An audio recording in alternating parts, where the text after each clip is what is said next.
มาเล่าใหม่มาตัดต่อใหม่มาทำใหม่เหมือนไม่มาเที่ยวต่างประเทศกับเพชรนั่นเองครับผม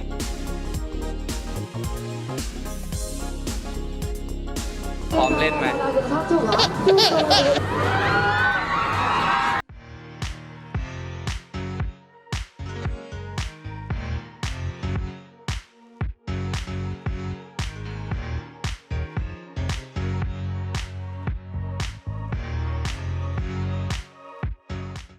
สวัสดีครับผมกลับมาพบกันอีกครั้งนะครับกับช่องของเพชรพีกเย้และคลิปนี้นะครับก็เป็นคลิปพิเศษในช่วงที่ทุกคนนั้นอยู่บ้านแล้วแบบไม่ได้ออกไปเที่ยวอะไรเงี้ยเพชรก็เลยคิดว่าจะทำคอนเทนต์เป็นแบบว่าการไปเที่ยวทริปของเพชรนะครับผมก็คือเอาภาพบรรยากาศที่เพชรเคยไปทั้งหมดอะไรเงี้ยมาเล่าใหม่มาตัดต่อใหม่มาทำใหม่เหมือนไม่มาเที่ยวต่างประเทศกับเพชรนั่นเองนะครับผมซึ่งคลิปนี้นะครับผมก็จะเป็นการไปเที่ยวเกาหลีอันยองฮาเซโยนะครับเพชรก็จะเล่าประสบการณ์ที่เพชรไม่ได้พูดในคลิปก่อนแล้วก็อาจจะเอาภาพในคลิปก่อนอย่างเงี้ยมาใส่ด้วยก็จะเป็นการเล่าเรื่องไปด้วยพูดไปด้วยแล้วก็ได้เห็นภาพบรรยากาศเหมือนเราได้ไปเที่ยวเกาหลีอีกครั้งหนึ่งด้วยนะครับผมในตอนสถานการณ์ที่มันยังปกตินะครับ เพชรเคยไปเกาหลีซึ่งเกาหลีนั้นก็คือเป็นการไปครั้งแรกในชีวิตแล้วก็เป็นครั้งเดียวด้วยนะครับผมแต่ว่าญี่ปุ่นเพชรเคยไปประมาณ 3-4 ครั้งแล้วนะครับผมแต่ว่าเกาหลีเนี่ยคือไปครั้งเดียวแล้วตอนนั้นที่ไปก็คือไปในหน้าหนาวประมาณต้นธันวาซึ่งไปแล้วหนาวมากด้วยความที่เพชรเป็นคนไม่ชอบความหนาวอยู่แล้วอะมันก็เลยรู้สึกแบบโอ้ my god หนาวเกินไปอย่างเงี้ยก็คืออุณหภูมิเกือบติดลบนะครับผมมันก็จะมีวันติดลบด้วยแล้วก็วันที่ไม่ติดลบไปถึงก็อย่างที่ทุกคนรู้ว่าอากาศมันหนาวมากหนาวจนตกกระจายอะเราไม่คิดว่าเราจะเจอความหนาวขนาดนี้อะไรอย่างเงี้ยตอนนี้เราอยู่ที่ฮงแดเพื่อไปเช็คอินโรงแรมมาเมื่อกี้ตอนนี้ก็เลยออกมาจะไปกินข้าวกันโดยที่ตอนนี้อุณหภูมิคือ8 องศาเซลเซียสคือแบบหนาวมากแต่ว่าเราแต่งตัวกันแบบกล้าท้าหนาวมากคือนี่ไม่ได้ใส่ฮีตเตอร์เลยนะอันนี้คือเสื้อยืดยูนิโคแล้วก็เสื้อคลุมนะขณะที่คนเกาหลีนี่คือใส่เต็มมากแต่ว่าเราจะอดทนนะฮะเราไปกินข้าวก่อน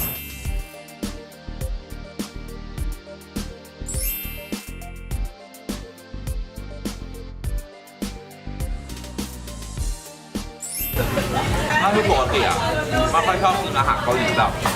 จ๋าๆอันนี้โฟกิ้งของโฟกอ่ะมันเลยต้องคอจริงเหรอโอ้ลมจะบอกว่าเกาหลีทุกคนไก่อร่อยมากแล้วมันอร่อยมากอร่อยแบบไม่รู้จะพูดยังไงอ่ะคือไปถึงแล้วรู้สึกว่าอันนี้คือเมนูที่ชอบที่สุดแล้วในตอนไปเกาหลีตอนเช้าก็ไม่มีอะไรนะผมก็กลับไปเปลี่ยนชุดปกติแล้วตอนกลางคืนก็จะไปเมียงดงก็คือเป็นตลาดที่คนขายของเยอะๆอะไรเงี้ยแล้วก็แบบมีทั้งเครื่องสำอางมีทั้งกินแคร์ต่างๆรวมทั้งของแบบตามทางอะไรเงี้ยก็คือเมียงดงก็คือสุดมากอร่อยมากตอนนี้ก็เปลี่ยนชุดจากโรงแรมไปที่เรียบร้อยแล้วนะครับผมกำลังจะไปช็อปกันต่อที่เมียงดงนั่นเองนะครับตอนนี้ก็อุณหภูมิแบบ5 องศาตอนนี้เราอยู่ไหนแล้วโฟกตอนนี้เราอยู่ที่เมียงดงนะครับเป็นเขตชูโซลของประเทศเกาหลีใต้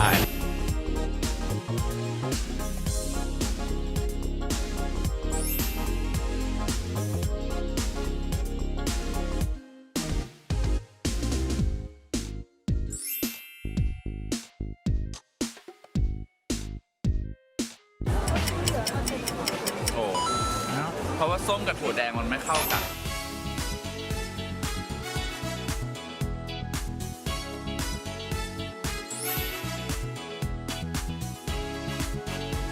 แล้วก็วันที่2นะครับผมเราก็จะไปเที่ยวที่เกาะนามิกันทริปเกาะนามิเนี่ยเป็นทริปที่เพชรอยากไปเองเพราะว่าด้วยความที่ไปเกาหลีครั้งแรกเราก็อยากจะไปตามรอยตามทริปทัวร์ที่ปกติคนเขาไปกันอะไรเงี้ยเวลาที่ไปเกาหลีอะไรเงี้ยเราก็เลยเลือกที่จะไปเกาะนามิเราไปในช่วงหน้าหนาวเพราะฉะนั้นอยู่แล้วครับว่าต้นไม้ไม่มีใบแล้วครับก็จะต้องนั่งเรือไป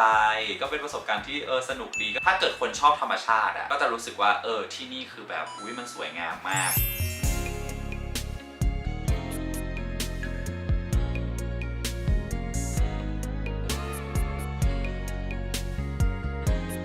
จมูกแดงแล้วหนาวมากตอนนี้เรามาเดือนธันวานะครับใบไม้ก็จะร่วงๆหน่อยแต่ก็เป็นโทนสีน้ำตาลที่โอเคอยู่สามารถถ่ายรูปได้อยู่นะครับผม ต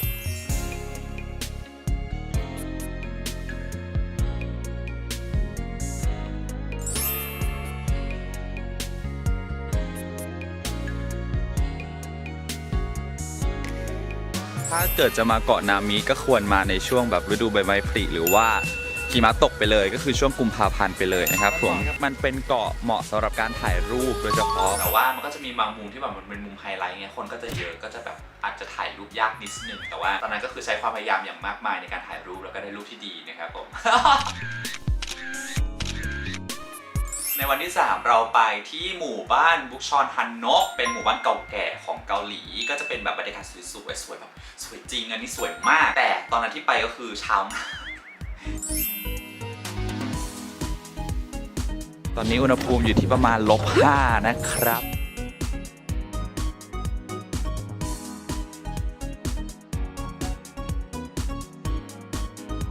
มองเห็นโซทาวด้วย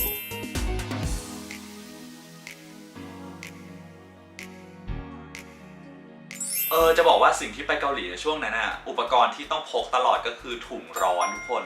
คือแบบมันหนาวมากไม่รู้ว่าเป็นเพราะว่าเพชรไม่ชินกับความหนาวหรือเปล่าเพชรรู้สึกว่ามันหนาวจนทรมานจนอยากกลับบ้านอ่ะจนอยากกลับบ้านตั้งแต่วันที่3อ่ะ แต่ว่าเป็นหมู่บ้านที่เพชรชอบนะถ้าเกิดไปอีกครั้งหนึ่งก็อยากไปถ่ายรูปแบบในช่วงฤดูใบไม้ร่วงฤดูใบไม้ผลิแล้วจะเป็นแบบหมู่บ้านที่สวยมากๆเลยครับทุกคนแล้วเสร็จแล้วเราก็ไปโซลทาวเวอร์ซึ่งโซลทาวเวอร์ก็อยู่ใกล้ๆตรงนั้นเลยก็คือนั่งแท็กซี่ไปนะครับผม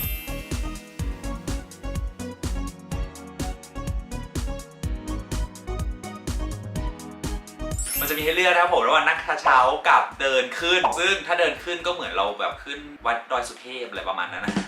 มันจะมีคลิปหนึ่งที่แบบว่าเทเชอร์ไปเหมือนกันนะครับผมแต่ว่าจองอูกับเยดังก็คือเดินขึ้นเหนื่อยจริงพอเห็นแล้วแบบเราเคยไปเหมือนกันนี่หว่าอะไรเงี้ยโซทาวนะครับผมโซทาวตอนนั้นก็นั่งกระเช้าขึ้นไปเสร็จแล้วก็ได้ไป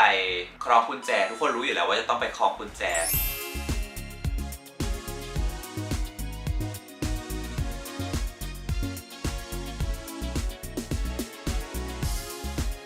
เราก็นึกว่าขึ้นกระเช้ามาแล้วถึงเลย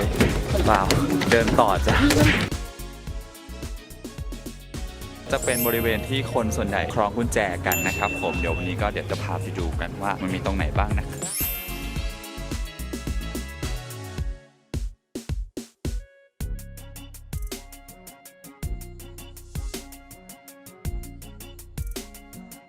ตอนนี้ก็ประมาณจะ5 โมงแล้วอีกแป๊บหนึ่งเดี๋ยวพระอาทิตย์ก็ตกแล้วเดี๋ยวเราไปถ่ายรูปกันแล้วก็ไปดูวิวกันนะครับคนเหงาตั้งกล้องถ่ายรูปเอง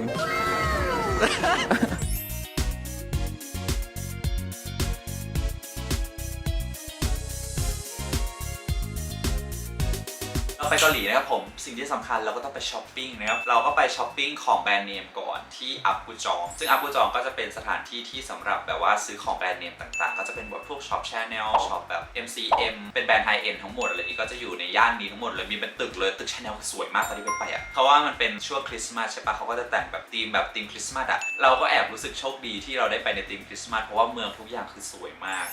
เราก็อยากไปเที่ยวอีกนะฮะ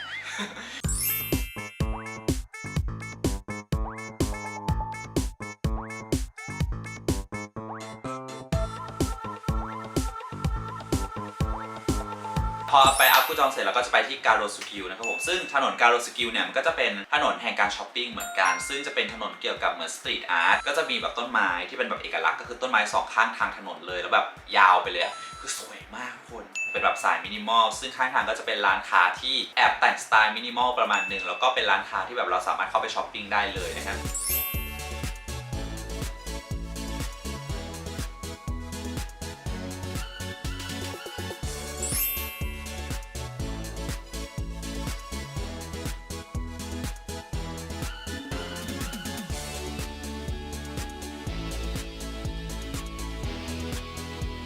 ตอนกลางคืนหลังจากที่วันแรกเราไปถึงฮงแดแล้วแค่กลับที่พักถูกปะทุกคนเราแค่ไปกินไก่แต่ว่าวันนี้ก็คือเราไปฮงแดตอนกลางคืนซึ่งทุกคนรู้อยู่แล้วครับว่าฮงแดมีอะไรก็จะเป็นสถานที่ที่แบบเด็กๆวัยรุ่นต่างๆก็คือมาโชว์โคเวอร์เกาหลีโชว์ร้องเพลงโชว์เล่นดนตรีอะไรอย่างเงี้ยซึ่งจริงๆเป็นลานกิจกรรมที่แบบฉันชอบมากเลยเพราะว่าเขาทำลานกิจกรรมแบบนี้เพื่อที่ให้แบบวัยรุ่นทุกคนมาเอนจอยซึ่งมันดีมากทุกคนมีทั้งเต้นเกาหลีชอบมากนี่ไงเดี๋ยวเราจะผ่านลานการแสดงด้วยซึ่งเดี๋ยวโฟก็จะไปแสดงด้วยอันนี้เตรียมชุดพร้อมนี่ก็เป็นสีสันอย่างหนึ่งเลยของฮงแดนะครับผม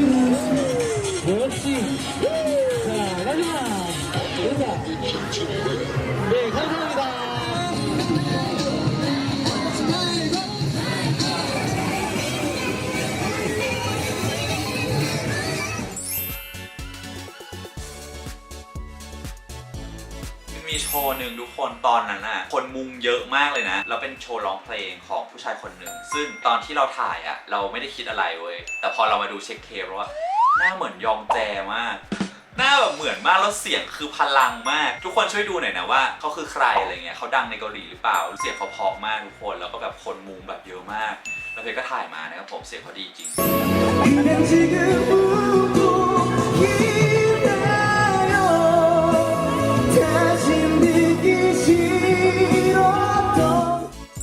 นี่ก็อุณหภูมิแบบว่า-7แล้วสำหรับคนที่จะมาเที่ยวฮงแดนะครับผมถ้าเกิดใครแบบว่าชอบแบบเดินชิลๆสบายๆก็มาวันธรรมดานะครับแต่ว่าถ้าเกิดชอบแบบคนเยอะๆอะไรเงี้ยก็มาสักศุกร์เสาร์อาทิตย์อย่างเงี้ยครับก็จะคลึกคลื้นเป็นพิเศษ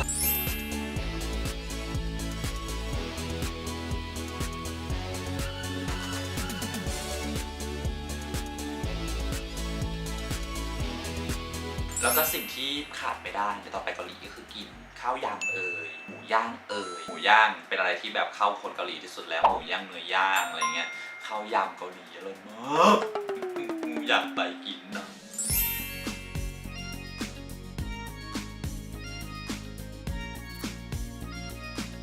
ไปวิธียำข้าวของน้องโฟ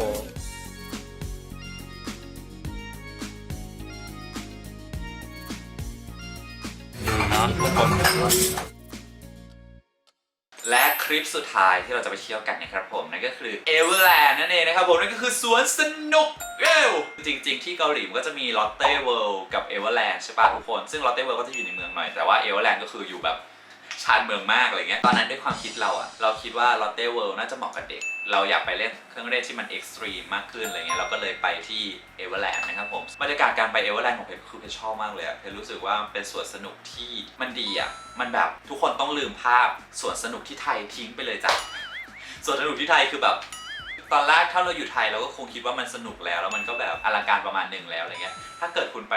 สวนสนุกของเกาหลีอะไรเงี้ยจะรู้สึกว่าเขาบำรุงรักษาดีมากแล้วเขาก็มีระบบจัดการที่ดีแล้วทุกอย่างคือสะอาดแล้วก็แบบคือดูเป็นสวนสนุกจริงๆมีแบบมาสคอตเดินที่ดูเรียวดูสนุกอะไรเงี้ยคือทุกคนเขาดูเต็มใจในการทำงานอะไรเงี้ยในตอนที่ไปอะไรเงี้ยสิ่งแรกที่ทุกคนต้องไปเล่นแน่นอนครับก็คือ T Express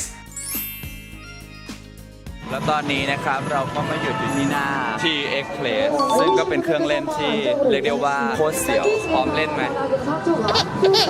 นี่ดูแถวนะครับต้องรออีก70 นาทีเลย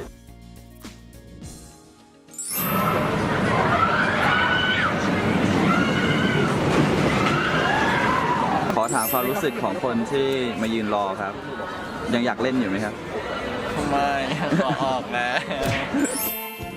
ไม่เอามันก็ทำเนี่ยตรงเนี้ย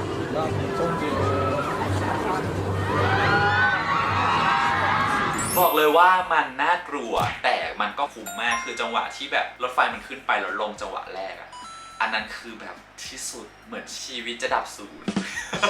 คือมันลงเกือบ90 องศาทุกคนลง90 องศาไม่พอมันยาวมากทุกคนกรี๊ดจนสุดเสียงยังไม่ถึงที่มันจะแบบต้องขึ้นใหม่คือมันสนุกมากถ้าเกิดไปอีกก็อยากไปต่อคิวอีกแต่ถ้าเกิดคิวมันสั้นกว่านี้ก็จะดีมากมันเลยทำให้ไม่ได้เล่นเครื่องเล่นอื่นสักเท่าไหร่เลย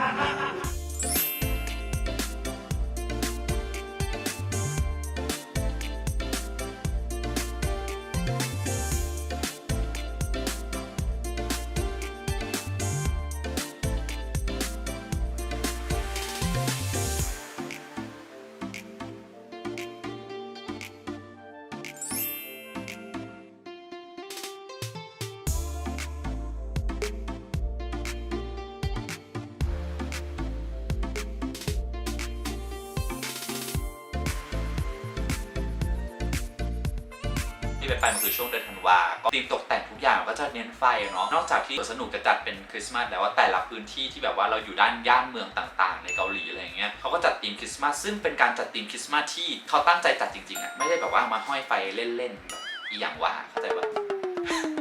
ซึ่งเราก็ประทับใจสำหรับเอเวอร์แลนด์อะไรเงี้ยแล้วก็เราได้ดูพาเลททุกคนพาเลทดีมาก